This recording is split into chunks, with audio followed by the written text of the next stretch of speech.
What is going on, guys? James here, and the Ultimate Fighter is back. We have a new arena, we have new contestants, we have new coaches, and we will go over all that plus much more right here on the TUF Recap. So keep it locked in.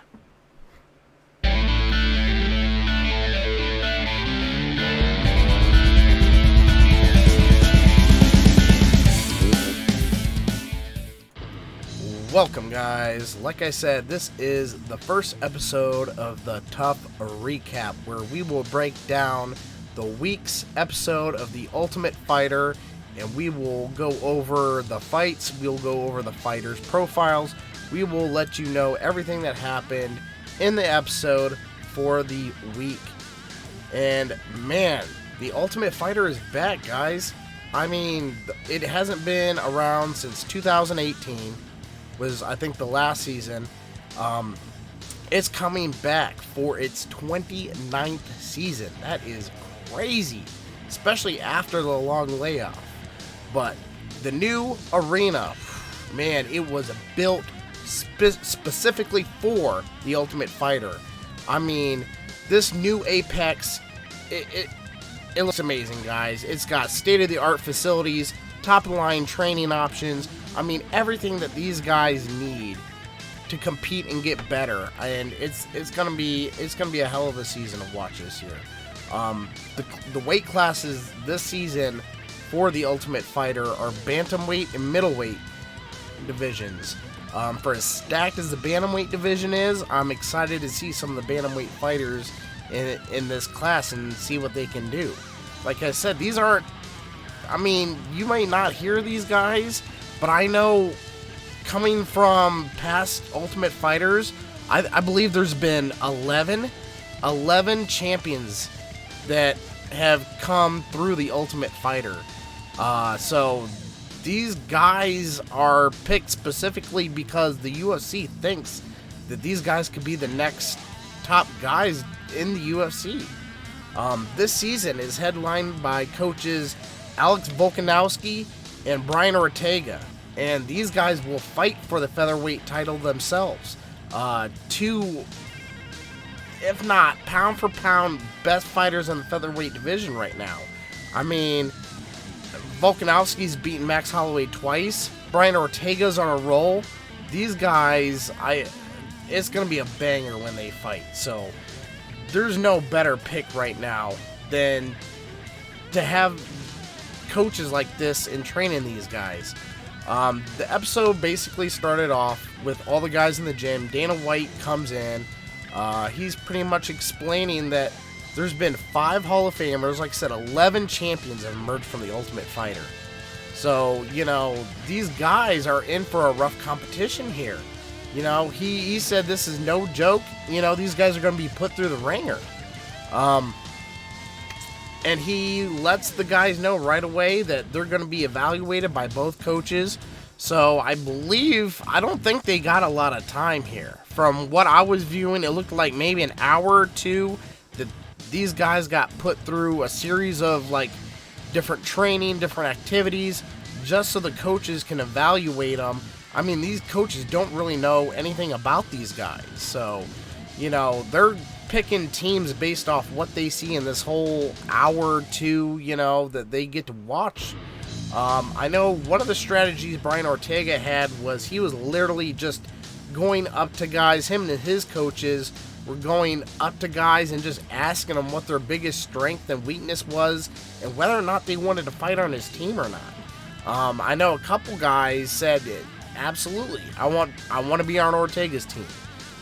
He said that when he was interviewing all these guys, there wasn't a whole lot of people that wanted to be on Vulcan's team, so I don't know how true it was. We didn't see it in the episode, but I mean, it says a lot about Ortega and the type of respect these guys have if immediately they're telling him that they want to fight for his team.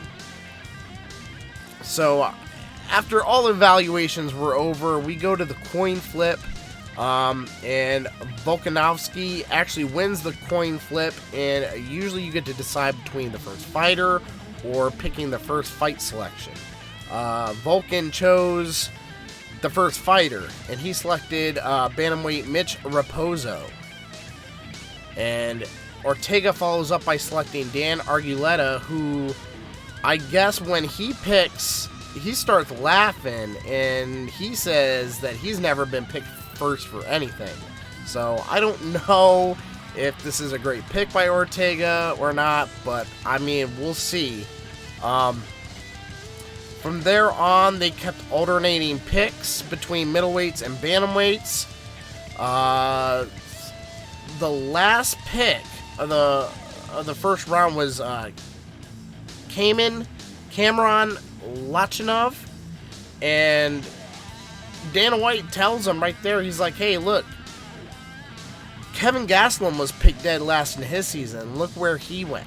I mean, so any of these guys can win. I mean, like I said, we don't know a whole lot about these guys. Any one of these guys can go in there and just show up and just take this whole thing. So, looking for basically a lineup here. Okay, Team Volkanovski's lineup was Aaron Phillips, Dustin Lampros, Gilbert Urbina, Mitch Raposo, his first pick, Brady Heidestand, Ricky Torcios, Ryder Newman, and Brian Battle. For Team Ortega, we have Andre Petrowski, Dan Orgetta, I believe that's how you pronounce his name, Orgetta, Miles Hunsinger, Josh Rittenhouse, Trayshawn Gore, Vincent Murdoch, Leoduc Sholian. As the scene goes on, I will get these names better as we learn. Like I said, the last pick, Cameron Lachinov. So, as Team Vulcan picked the first fighter, that means that Brian Ortega picks the first matchup. And I guess he went with his first pick in Andre Petrowski, and he decided that he was going to fight Aaron Phillips in the middleweight matchup. And Phillips, he wasn't expecting to get matched up with a top guy either. I mean, he got picked pretty late in the round, and he said that he wasn't too surprised that he was the pick, but I don't think that he expected Petrowski to be his opponent. And with that, man, that was the opening right there. With that, season 29 was underway. So I guess a few notes here. There are guys are on opposite teams. Brady Heidestand and Josh Rittenhouse. I guess they're both from Spokane, Washington. I guess they're really good friends. They train together. So it's interesting to see that they're on opposite teams. They could easily fight each other within the first two rounds here. So it'll be interesting to see that matchup. Some other notes.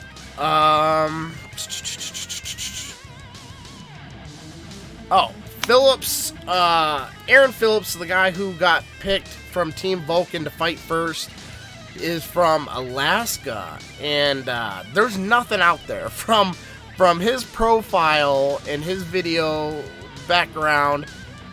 This guy learned MMA from watching YouTube, so I don't know how much experience or how much training this guy really has.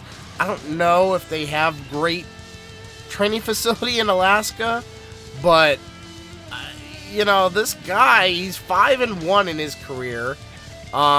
He's finished every single one of his fights. So I mean, you know, anything can happen to Ultimate Fighter. You can go in there, it's only 2 rounds. This guy has a chance. You know, he can go in there and really just lay it all on the line. That's what's great about the Ultimate Fighter. You only got 2 rounds. It's a tournament. You lose, you're done.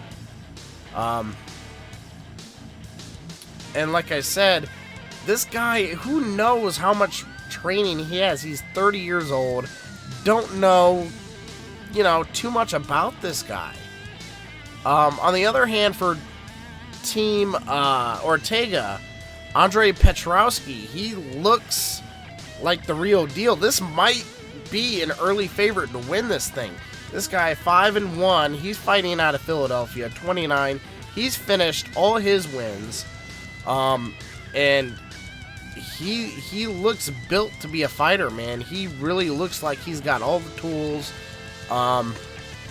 You know, he went on to say that he's got good striking, but his wrestling is where it's at. He will take guys down, and he's not just looking to wrestle and go for a decision. He wants to finish these guys. So we do a couple recaps of basically these Aaron Phillips and Petrowski's background. They showed basically a little bit of where they're from, how they trained, how they got into it, and there wasn't much leading up to this fight. I know, basically when Ortega's team started training, they went on to basically just focus on him. They wanted to really make sure that his guys knew what they were doing, and he was getting Petrowski ready. I mean, this guy looks like he got the right training. He looked good. And going into the fight, man, heavy favorite was for Petrowski here. So, going into the fight, this is the middleweight quarterfinals. The very first fight, and round one begins. They touch gloves. Few feints to start on both sides. They circle the cage. They really just kind of feeling each other out to start. Phillips lands an inside low kick, and Petrowski looks to close the distance with a right hand, but misses. They're getting a little bit more comfortable in there, trying to shake the nerves. Petrowski getting a high kick block just before midway through the first round. Phillips lands a pair of kicks, but Petrowski drives in for a single leg, pushing through and sticking with it until he ends up with side control. And this is really how I felt just watching their strategy, watching them train. I kind of felt like this is where it was going to go. I feel like Petrowski was really just going to take him down and just try and out-muscle him through most of the fight. When in side control, though, Philip uses a knee shield to prevent Petrowski from moving him out. But literally, you can watch as his corner is telling him, like Ortega in particular tells him, like, pull that knee down, get over that knee, get in the full mount, work his arm around his neck, and that is literally what Petrowski does. I mean, when you take advice from your corner, this is what he does. Took perfect advice. Phillips' knee gets dropped down. Petrowski quickly climbs into that mount position, clamping down on a guillotine and drawing the tap right away. Big, huge, impressive first round finish for Petrowski and Ortega in the opening fight of the season. And I'll tell you what, this is why I like Petrowski. This guy not only has the tools, he has the stand-up ability, he has the wrestling, he has the groundwork, but he's coachable. I mean, you gotta like a guy that goes in there, isn't trying to do his own thing, and is literally listening to his coaches. Like, word for word, you could hear Ortega tell him what exactly to do, and he did it. And that's exactly what led to the finish of the fight. Great job by Petrowski. He wins by a guillotine choke at 4:42 of the very first round. And man, he was pumped. The team was pumped. Obviously, you know, guys were really disappointed for Team Vulcan. But, you know, it was a really bad mismatch. I mean, Aaron Phillips, who knows what this guy has, but I just feel like Petrowski has to be an early favorite in the middleweight division. And then we go to basically after Dana White recaps the fight, he explains that Team Volkanovski had the first pick in both weight classes. So Brian Ortega actually gets to make the first bantamweight fight. as well. And he decides to make the matchup with his pick, Ludwig Scholinian. I will get that name right in the next episode. Against Vulcan's #1 pick in Mitch Raposo. So, going into the fight. Weird strategy here by Ortega. The very first fight. You know, do you really round want one begins, to he touched throw gloves. in Vulcan's #1 few overall pick things this to start early on both sides? if They circle, you know, the it cage, doesn't go his they way. He really loses just control kinda of the feeling each fights other now out to start in episode 2. So Phillips lands we'll see an what kind of inside strategy low kick, Ortega and has Petrowski here in this looks to matchup. close the But distance it'll with be the right interesting hand, to but see misses. a Raposo fight after being the #1 We're getting guy a little taken. bit more comfortable in And there, trying to so shake the nerves. We will look forward to Petrowski that getting matchup a high next kick week. block just before Midway through the first round. And man, it was Phillips it was a lands very pair of entertaining kicks. episode in the But very first. Petrowski week drives in of for a the single return of the leg, Ultimate pushing Fighter. through and sticking So with it. we until he will ends up be with side back control. next And week. this is really with how I more felt just recap, watching more the breakdown, the strategy, two new fighters, watching them train. and I kind of that's felt gonna like this do is where it it was for gonna episode go. 1. I feel So, like Petrowski was really just tune gonna in take next him week, down guys. I'll be and right just here try doing and another out one. muscle him Until next through most time, of the fight. see you later. When in side control, though, Philip uses a knee shield to prevent Petrowski from moving him out. But literally, you can watch as his corner is telling him, like Ortega in particular tells him, like, pull that knee down, get over that knee, get in the full mount, work his arm around his neck, and that is literally what Petrowski does. I mean, when you take advice from your corner, this is what he does. Took perfect advice. Phillips' knee gets dropped down. Petrowski quickly climbs into that mount position, clamping down on a guillotine and drawing the tap right away. Big, huge, impressive first round finish for Petrowski and Ortega in the opening fight of the season. And I'll tell you what, this is why I like Petrowski. This guy not only has the tools, he has the stand-up ability, he has the wrestling, he has the groundwork, but he's coachable. I mean, you gotta like a guy that goes in there, isn't trying to do his own thing, and is literally listening to his coaches. Like, word for word, you could hear Ortega tell him what exactly to do, and he did it. And that's exactly what led to the finish of the fight. Great job by Petrowski. He wins by a guillotine choke at 4:42 of the very first round. And man, he was pumped. The team was pumped. Obviously, you know, guys were really disappointed for Team Vulcan. But, you know, it was a really bad mismatch. I mean, Aaron Phillips, who knows what this guy has, but I just feel like Petrowski has to be an early favorite in the middleweight division. And then we go to basically after Dana White recaps the fight, he explains that Team Volkanovski had the first pick in both weight classes. So Brian Ortega actually gets to make the first bantamweight fight as well. And he decides to make the matchup